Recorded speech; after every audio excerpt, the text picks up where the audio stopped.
Hai guys, Assalamualaikum warahmatullahi wabarakatuh. Perkenalkan, nama saya Araf Yunir Dewi Putri. Pada kesempatan kali ini, saya bersama rekan saya Rindi Ani akan menyampaikan materi mengenai pragmatics. Yang pertama adalah definisi. Pragmatics is a systematic way of explaining language used in context. It seeks to explain aspects of meaning which cannot be found in the plain sense of words or structure, as explained by semantics. In many ways, pragmatics is the study of invisible meaning, or how we recognize what is meant even when it isn't actually said or written.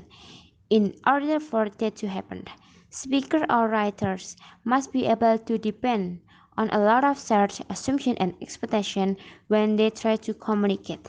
The investigation of those assumptions and expectations provides us with some insights into how more is always being communicated that is it. Pragmatik adalah cara sistematis untuk menjelaskan penggunaan bahasa dalam konteks. Ini berusaha menjelaskan aspek makna yang tidak dapat ditemukan dalam arti kata-kata atau struktur yang sederhana, seperti yang sudah dijelaskan di dalam semantik.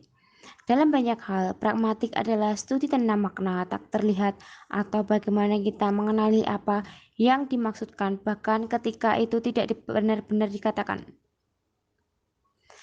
Agar hal itu terjadi, para pembicara atau penulis harus dapat bergantung pada banyak asumsi dan ekspektasi bersama ketika mereka mencoba untuk berkomunikasi. Penyelidikan atas asumsi dan pengharapan itu memberikan kita beberapa wawasan mengenai bagaimana lebih banyak yang dikomunikasikan daripada dikatakan. Baiklah, yang selanjutnya adalah speech arts.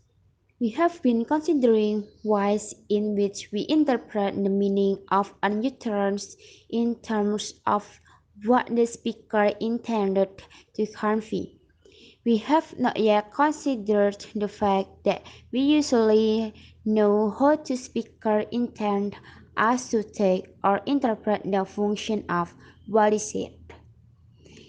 In very general terms, we can usually recognize the type of action performed by a speaker with the utterance.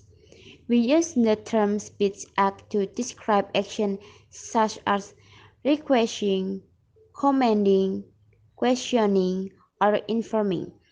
We can define a speech art as the action performed by a speaker with an utterance. If you say, I'll be there at 6, you are not just speaking, you seem to be performing the speech act of promising. Kita telah membahas cara-cara kita menaksirkan arti sebuah ungkapan dengan menggunakan apa yang hendak disampaikan sang pembicara. Kita belum mempertimbangkan fakta bahwa kita biasanya tahu bagaimana sang pembicara bermaksud agar kita mengambil atau menaksirkan yang kita katakan. Secara umum, kita biasanya dapat mengambil jenis tindakan yang dilakukan oleh seorang pembicara dengan ucapan. Kita menggunakan istilah speech art untuk menggambarkan tindakan seperti meminta, memerintah, mempertanyakan, atau memberi informasi. Kita dapat mendefinisikan ucapan sebagai tindakan yang dilakukan oleh seorang pembicara untuk mengucapkan atau ingin melakukan sesuatu. Jika Anda mengatakan, saya akan berada di sana pada pukul 6, Anda tidak hanya berbicara, Anda tampaknya juga akan melakukan speech art, yaitu berupa janji. The next is direct speech. An utterance is seen as a direct speech act when there is a direct relationship between the structure and the communicative function of the utterance.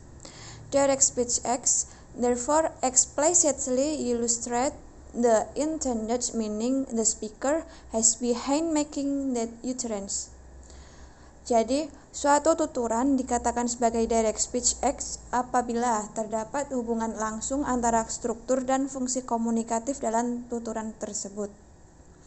Tindak tutur langsung atau direct speech acts yaitu menggambarkan makna yang dimaksudkan pembicara di balik ucapan itu atau berdasarkan apa yang dia bicarakan. Dan dapat dikatakan bahwa direct speech adalah makna atau maksud yang disampaikan. In other words, Indirect speech acts is the act of conduction and illusionary acts indirectly. For example, one might say, "Could you open the door?" thereby asking the hearer if he or she could open the door. Nevertheless, this interrogative sentence also requires the hearer to open the window indirectly. Dengan kata lain, tindak tutur tidak langsung atau indirect speech acts adalah perbuatan melakukan tindak ilokusi secara tidak langsung. Misalnya, seseorang mungkin berkata, "Bisakah Anda membuka pintu?" Dengan demikian menanyakan kepada pendengar apakah ia dapat membuka pintu. Meski demikian, kalimat tanya ini juga meminta pendengar untuk membuka jendela juga. Jadi, indirect speech acts di dalam ciri katanya terdapat makna terselubung atau makna yang tidak tersembunyi di dalam kalimat tersebut.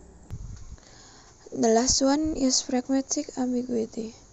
Excellent argues that pragmatic ambiguity arises when the statements are unspecific and the context is not sufficient to capture the intended meaning properly.